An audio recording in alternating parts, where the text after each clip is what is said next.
Hello, welcome to our new video. Today I will talk about the concept of limit theorems. We look at theorems of limits. More or less, you can think of this section as dealing with the algebra of limits. So the plan for us is to talk about algebra of limits,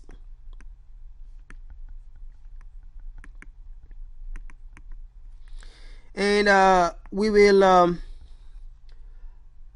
look at also the Squeeze theorem. We'll look at the Squeeze theorem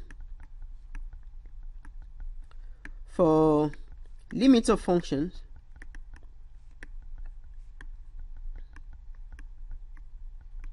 Algebra of limits of functions here, and we will look at some applications.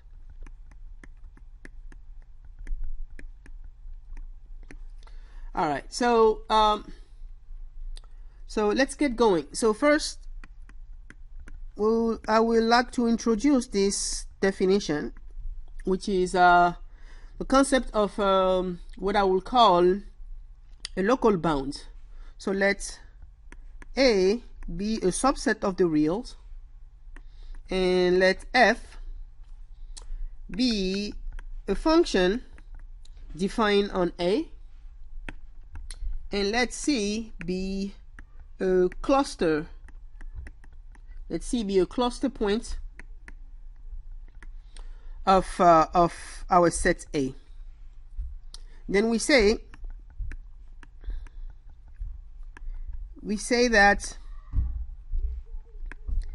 f is bounded on a neighborhood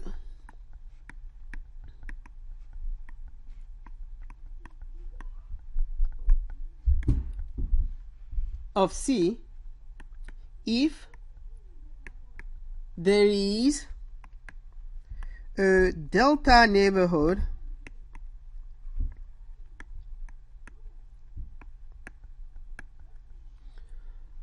V delta of C and some positive number 0 such that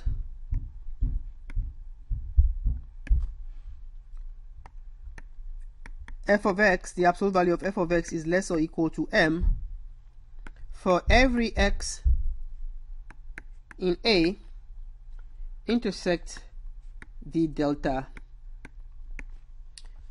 C. So let's look at an example here of of a function, and okay, so as an example, let f be a map between the set of all reals and the reals such that f of x is equal to x squared.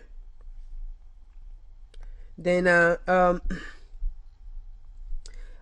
according to our previous results, we will say that f of x, which is equal to x squared, is bounded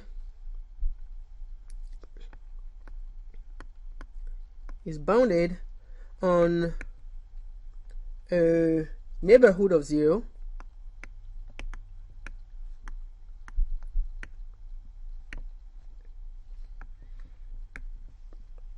because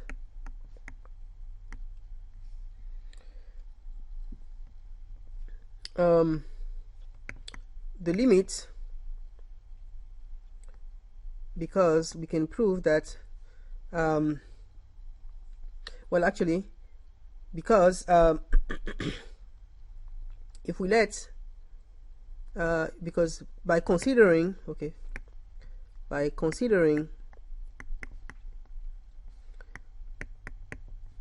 half neighborhood of 0, which is negative 1/2,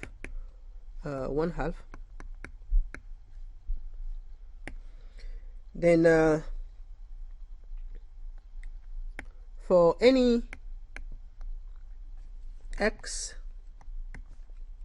in this open interval -1/2 1/2, we know that f of x, which is x squared, is contained inside the set 0 1/4, right? So we'll have a behavior like this here. This is y is equal to x squared, and if we stay within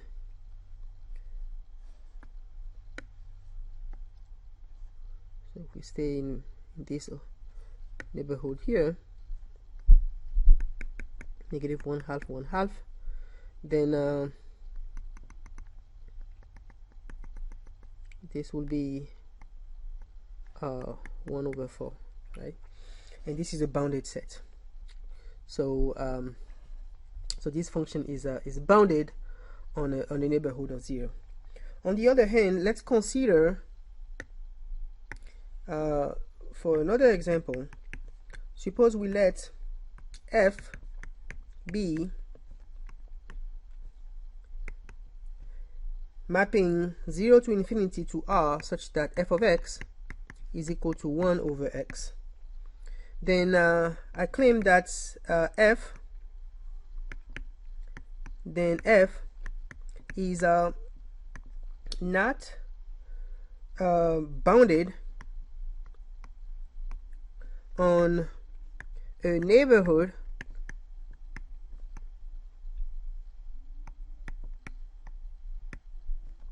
of 0, because no matter how small a neighborhood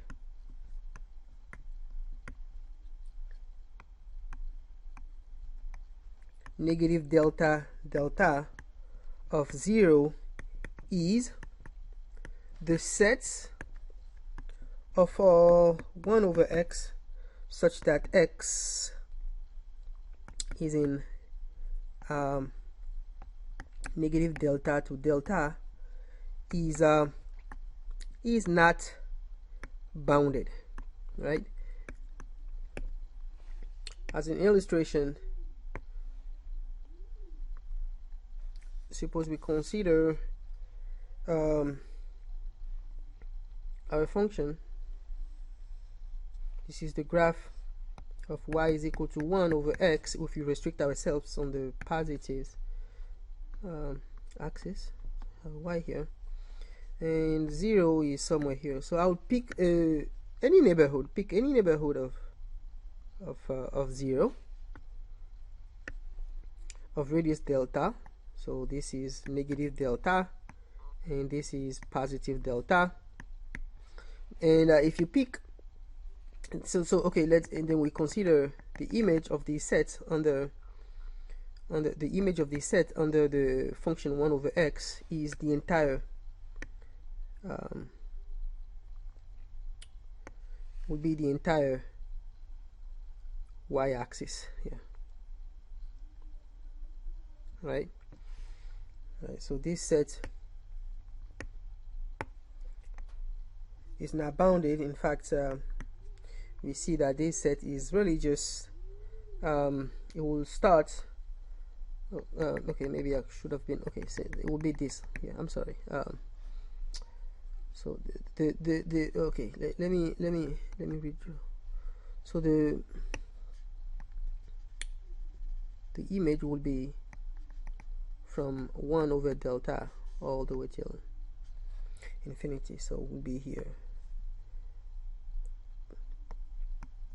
1/delta to positive infinity, which is clearly not a bounded set, right? So f is not bounded on a neighborhood of 0, and notice here, this will be important for what's about to come up. Notice that the limit of f of x as x is approaching 0 here on so from the right for us here will be is in fact infinity, right?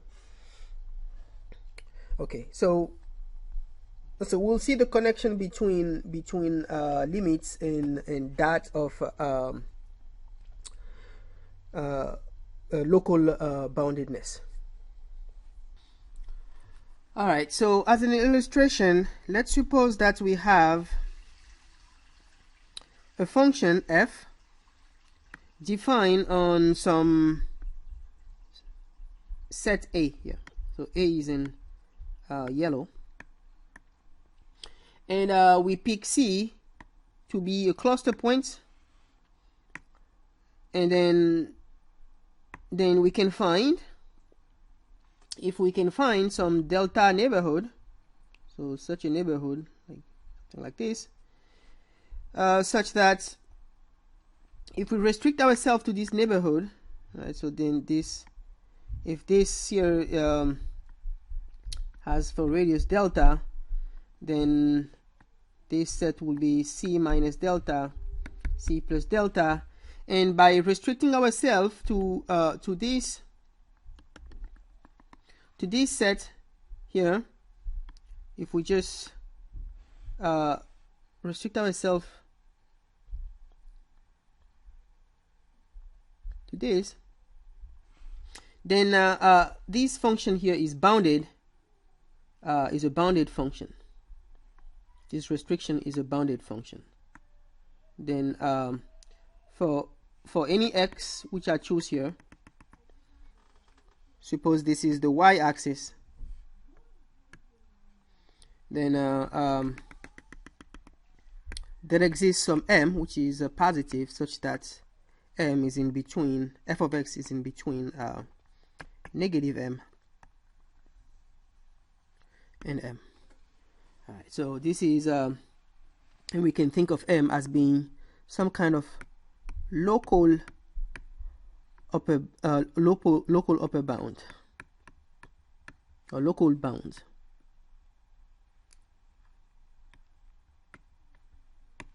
for the absolute value of f of x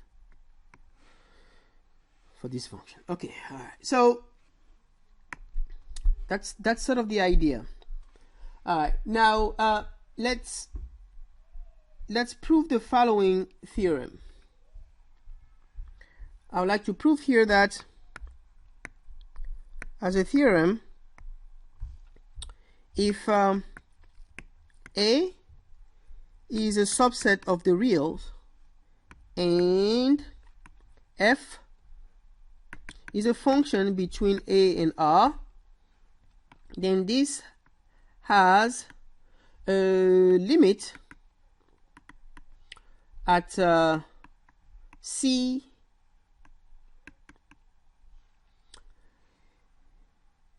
if our function has a limit at C, then it turns out that f must be bounded. So f must be bounded on some neighborhood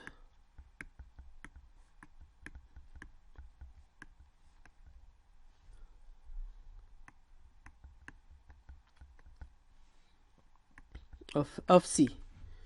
And so the proof goes like this. Let's L be the limit of f of x when x is approaching C. Now I will choose an epsilon, arbitrarily choose an epsilon, call it 1, for example. So fix such an epsilon. I could pick 1, 2, 3, whatever, it doesn't really matter. Then by assumption,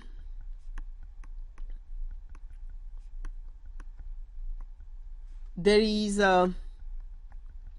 exists delta which is positive, such that if this condition holds, and of course our delta depends on 1 here, then the distance between f of x and L can be made less than 1. That's the epsilon delta criteria. Next, since these hold, which is less than the absolute value of f of x and L, which is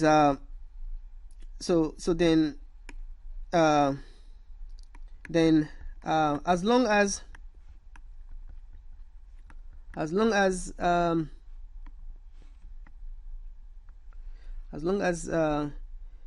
x is in A and 0 is less than this quantity, which is less than delta, then the distance between these two numbers will be less than 1 because of our assumption, and this is equivalent to the fact that this quantity is in between -1 and 1, and then adding the absolute value of L everywhere gives us that the absolute value of L minus 1 is less than the absolute value of f of x, which is then less than 1 plus the absolute value of L. Now, as a result, what we get is that really we are sort of constructing our upper bound. So if C is not in A, so if C is not in the domain of our function, for example, then it's clear that if lil x is in A intersect V delta C, then the distance between then the absolute value of f of x will be less or equal to 1 plus absolute value of A otherwise. So that means if C is actually in A and x is in A intersects a delta neighborhood of C, then we can choose the absolute value of f of x to be less or equal to the maximum of 1 plus L and f of C. And in any case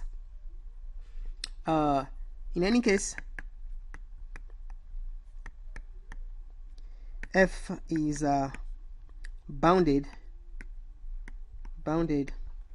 on a neighborhood of C.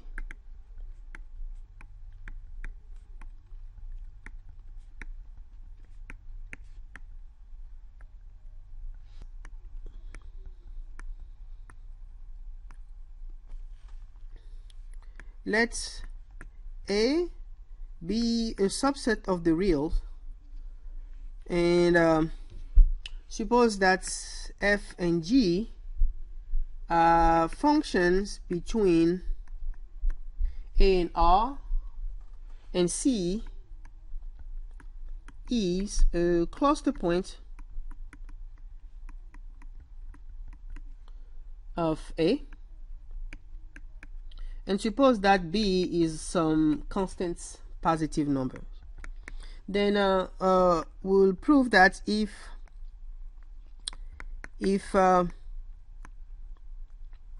the limit of f of x as x is approaching C is equal to L, and if the limit of g of x as x is approaching C is equal to M, then the following holds true. Then the limit of f of x plus g of x as x is approaching C will be equal to L plus M. Same can be said about the minus. The limit of the product f of x times g of x as x is approaching C will be L times M, and the limit of b time f of x as x is approaching c will be equal to b time L. And also, if let's say h is a function between a and r such that h of x is never 0 for any x in the domain of h, and let's say the limit of h of x as x is approaching c is equal to big H, which is not 0, then the limit of when x is approaching c of f of x over h of x will be precisely L over h. And we have already done a lot of work to substantiate this theorem, and I'm just going to prove part of A. So I will only prove here. So suppose I will start by assuming that that the limit of f of x when x is approaching c is equal to L, and the limit of g of x as x is approaching c is equal to m. Then by the sequential criterion,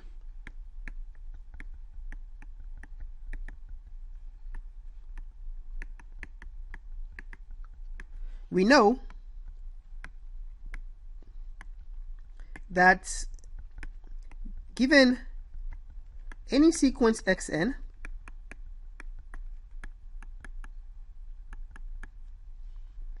such that for any natural number n, let's say xn is not c, if the limit such that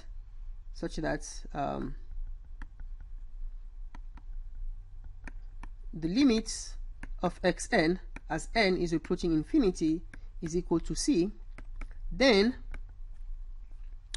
the limit of f of xn as n is approaching infinity will be precisely L, and the limit of g of xn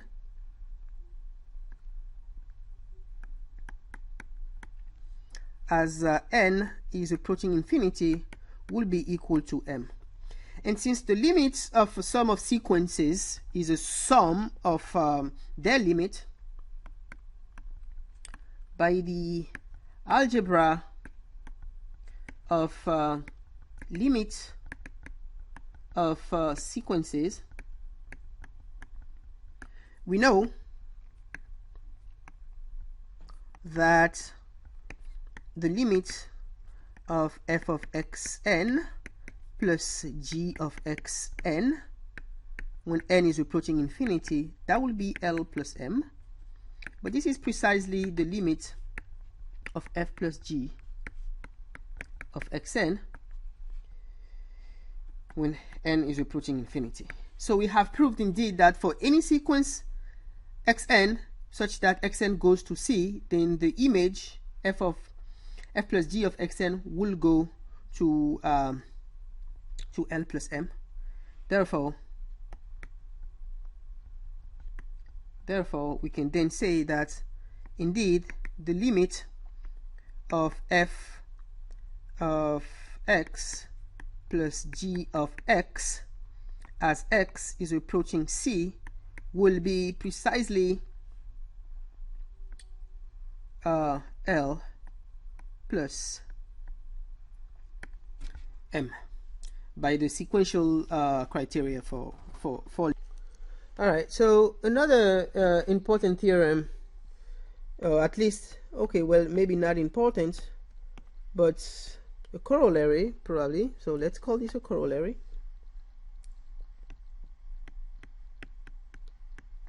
Is the following: if we let f1, f2, f3 and so on all the way till fn be functions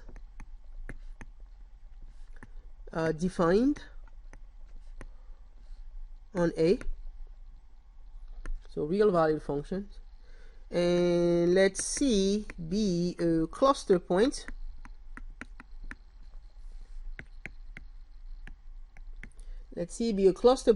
of A if for each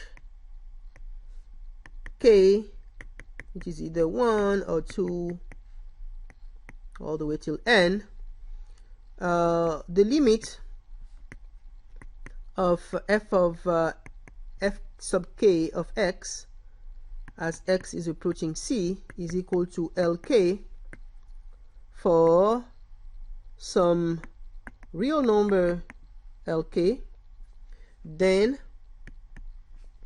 the limits of this sum of functions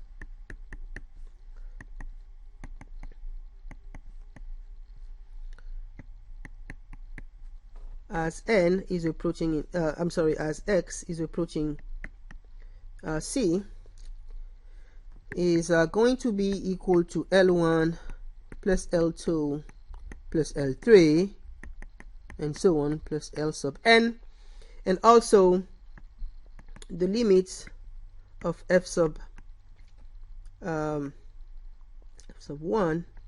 of x time 2 of x time f sub n of x as x is approaching c will be the product of these things. Okay, so then a straightforward application of this, and we can play the same game for ratio and so on. So then we can then use this to prove the following. So if we let's consider the limit of x squared plus x plus 1 over x cubed plus x squared plus x plus 1, for example, as x is approaching 1. Let's make everything very easy. Then this will be, because the limit of a ratio is ratio of limit, provided that none of the limit on the denominator is not 0, and it definitely isn't here. So this will be the limit as x is approaching 1 of x squared plus x plus 1 over the limit x cubed plus x squared plus x plus 1 as x is approaching 1, right? And then this will be the limits of x as x is approaching 1 square plus the limits of x as x is approaching 1 plus the limits of 1 as x is approaching 1 over the limits of x as x is approaching 1 cube plus the limits of x as x is approaching 1 square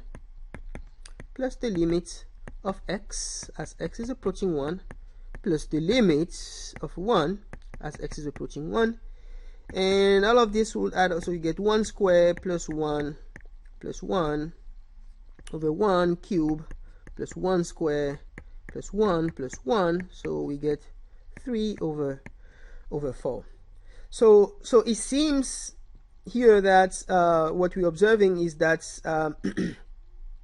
the evaluation of limits is actually coinciding with function evaluation in this case. All right, so next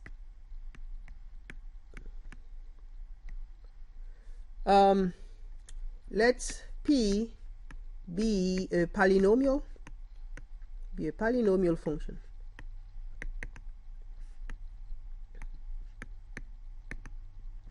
And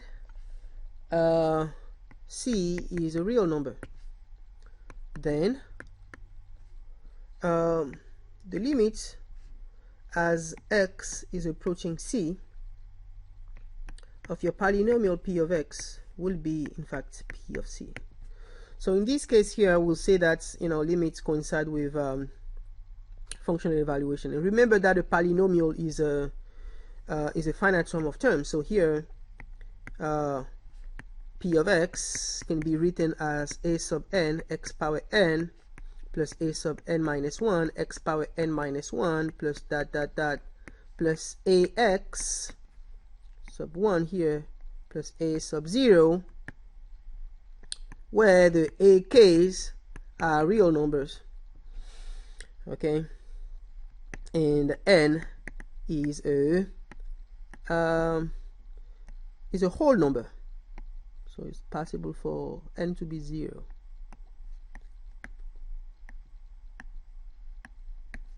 So remember the definition of a polynomial. So and this is in case it's going to be true because of our previous observation corollary, right? So we have finitely many terms that we adding up, you know, each one of them are sort of powers of x, and times some constant number, and appealing to the algebra of limit and our previous corollary, then this result is straightforward. And we have a similar result for rational numbers. If we let R, which is of the type P over Q, be a rational number, let this be a rational number, I'm sorry, a rational function, a rational function. So that means here that P and Q are polynomials.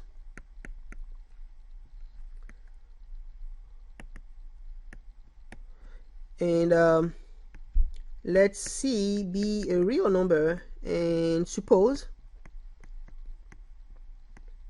that Q of C is not 0. Then it turns out that the limit of R of x as x is approaching C, which will be the limit of P of x over Q of x as x is approaching C, is going to be P of C over Q of C, and the fact that Q of C is not 0 allows us this to be real number. Okay, so everything is nice. All right, so finally we will talk about the squeeze theorem.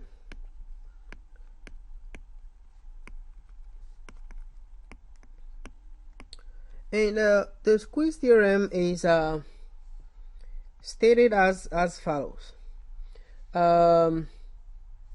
Let A be a non-empty subset of the reals,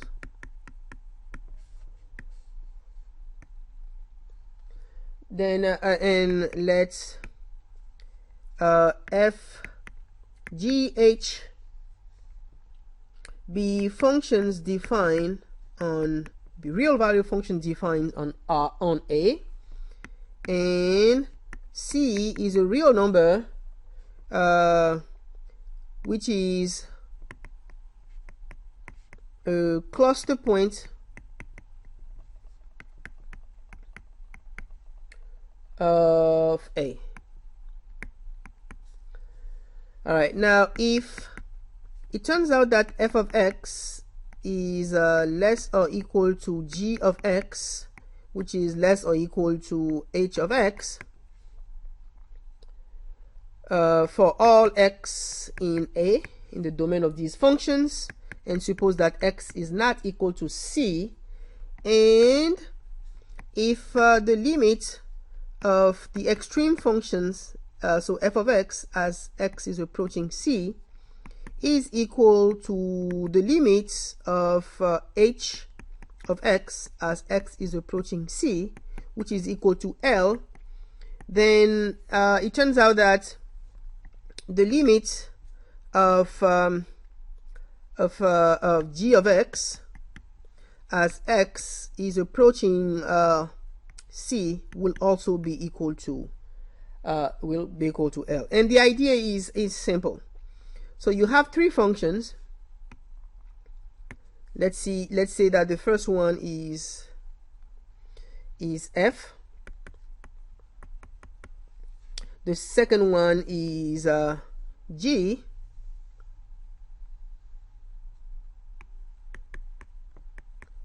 And the third one is h. And these functions are defined over some set A. I suppose this is my set A. Okay. Then if the extreme functions have the limits which is defined, and the limits also coincide and is equal to L, then the function which is in the middle has a limit, and the limit has to be the same. That's what the Squeeze theorem is all about. All right, so so to this end, we will consider a very well-known example. Let f of x be equal to sine of x over x, and so this function is defined on the real line. It's also known as the sinc function.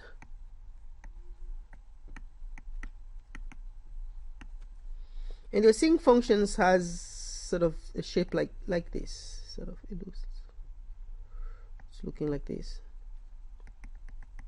And let's suppose this is 0. Then it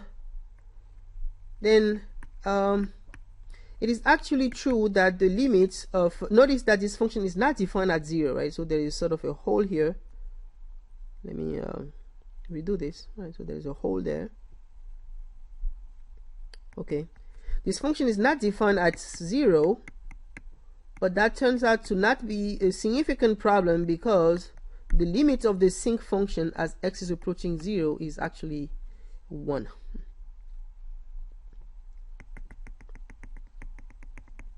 This is y equal to 1.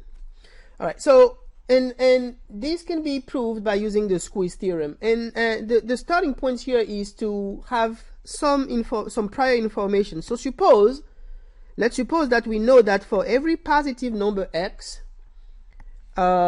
we have for every non-negative number x, we have that x minus x cubed over 6 is less or equal to sine of x, which is less or equal to x. Suppose we know this information, and we also know that for every x which is negative, we also know that which is non-positive, we know that x is less or equal to sine of x, which is less or equal to x minus 1 over 6 x cubed over 6. Okay, I'll call this here 1, and I'll call this inequality 2. Then I'll multiply the first inequality 1 by 1 over x, and because that's positive, it will not, so multiplying 1 by 1 over x yields that we get 1 minus x squared over 6 is less or equal to sine of x over x, which is less or equal to 1, right? So the inequality is preserved because we are multiplying by a positive number. And multiplying 2 by 1 over x yield, then we'll have to reverse the inequality here, but we get essentially the same. 1 minus x squared over 6 is less or equal to sine of x over x, which is less or equal to 1. So in any case, as long as for non-zero x we have that 1 minus x squared over x6 is less or equal to the sinc function sine of x over x, which is less or equal to 1. Also note that the limit as x is approaching 0 of 1 minus x squared over 6 will be 1 minus 0 squared over 6, which is 1. And the limit of the constant function 1, of course, is always 1. Right, so the extreme functions are going to 1 as x is approaching 0. Thus, by the Squeeze theorem,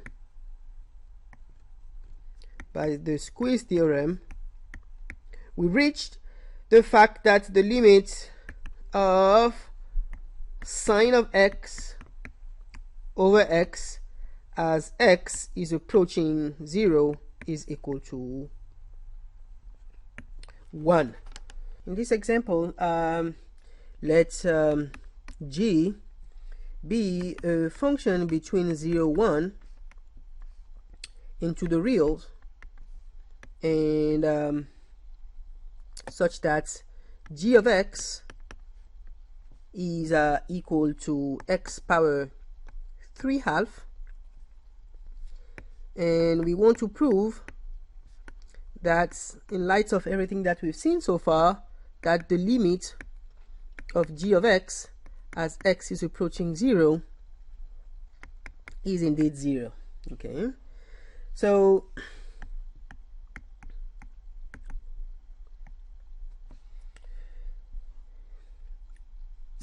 I would like to start by a remark. So first, let us remark that the limit when x is approaching 0 is equal to 0, and from our theorem about polynomials, or let's say product, then the limits of x squared will be the limit of x as x is approaching 0 times the limit of x as x is approaching 0, which will be 0 squared, which is 0, right? All right, now we'll appeal to the Squeeze theorem as follows. So we know that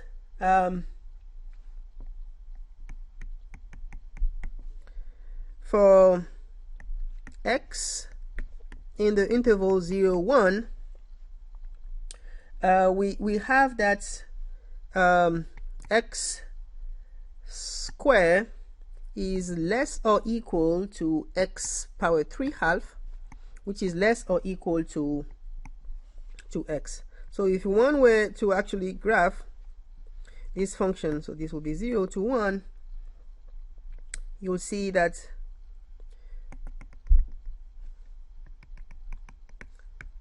this will be y is equal to x squared, and then this will be y is equal to x power 3/2,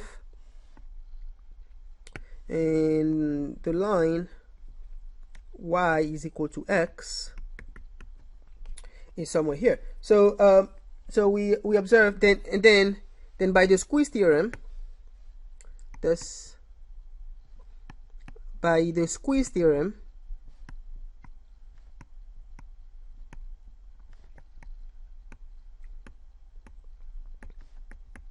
it follows that the limit of x power 3/2 as x is approaching 0 must be equal to the limit of x as x is approaching 0, which is the limit of x squared as x is approaching 0, which is 0.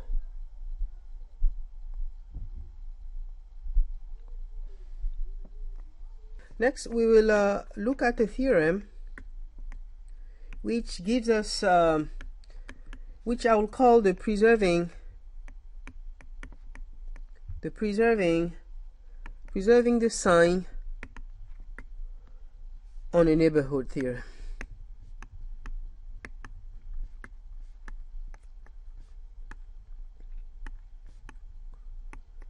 And how is this theorem stated? It's stated as follows. Let's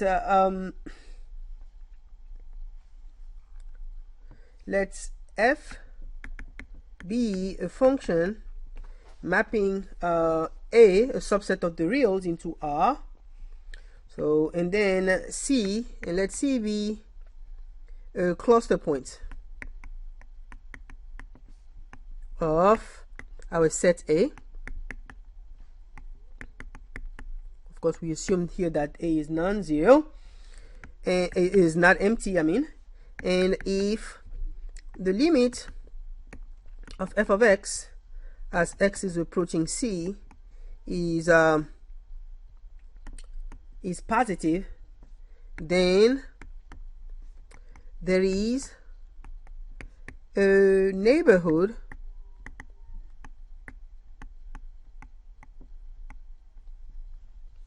V delta of C such that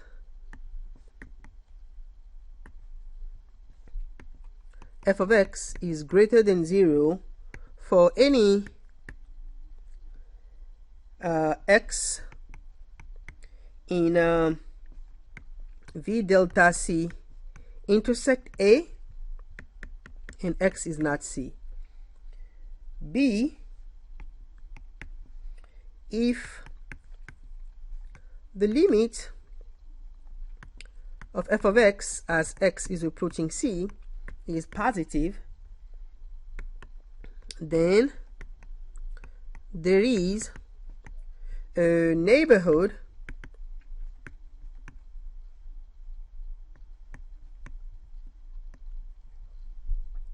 V delta of C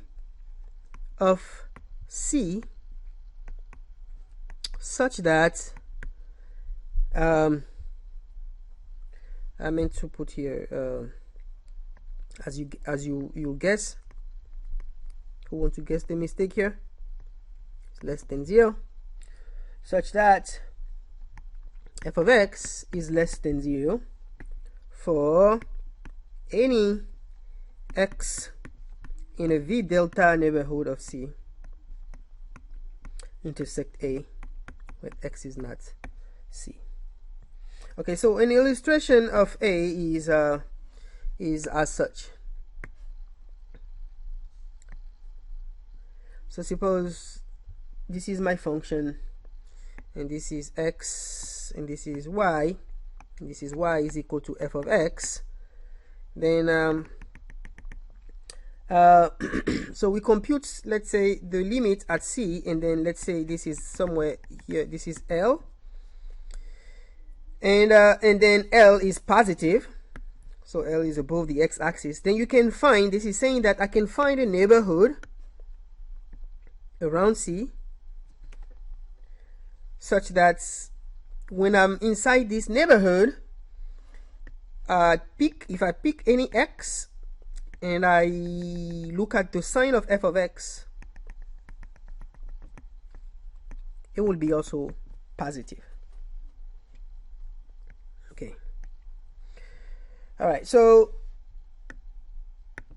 I will simply offer a proof for A, and I will leave part B as a homework. So let L be equal to the limit of f of x as x is approaching C,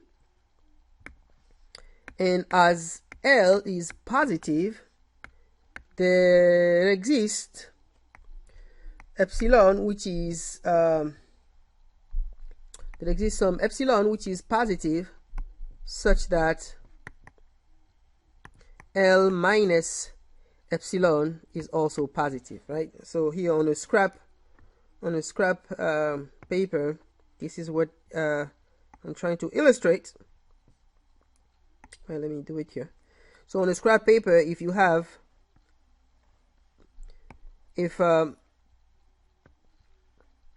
if this is L and this is 0, there is a gap between 0 and L, then you can find some epsilon which is small enough so that if you subtract epsilon from L, you're still positive, right? And to this end, it is enough to pick L to be it suffices here to pick epsilon to be smaller, to be in between 0 and the absolute value of L, right? So if you pick epsilon such that epsilon is in between 0 and the absolute value of L, then you should be done. So for example, you may pick epsilon to be the absolute value of L over 2, and that will work. So that's the idea behind it. So we can find such an epsilon. All right, and then so fix such an epsilon. So for this positive epsilon, there is delta, a positive number delta, such that if x is in a delta neighborhood of C and also A, and x is not C, we have that f of x is in V epsilon of L, right? And that's because the limits of f of x when x is approaching C is equal to L. That's the epsilon delta criteria here. But this means that for any x in V delta x, V delta C intersect A, x not C, we have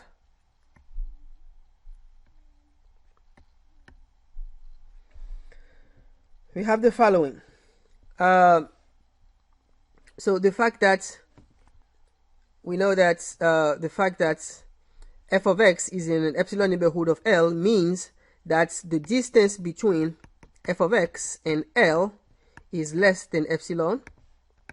So we get that negative epsilon is less than the absolute value of than f of x minus L, which is less than epsilon, and adding L everywhere gives negative epsilon plus L is less than f of x, which is less than epsilon plus L, right? So we have proved that essentially L plus epsilon, not 3, is greater than f of x, which is greater than L minus epsilon, which we selected to be bigger than 0. So f of x must be greater than 0 when x is in this delta neighborhood of C intersect A, where A is the domain of the function. And that's the end of the proof of A.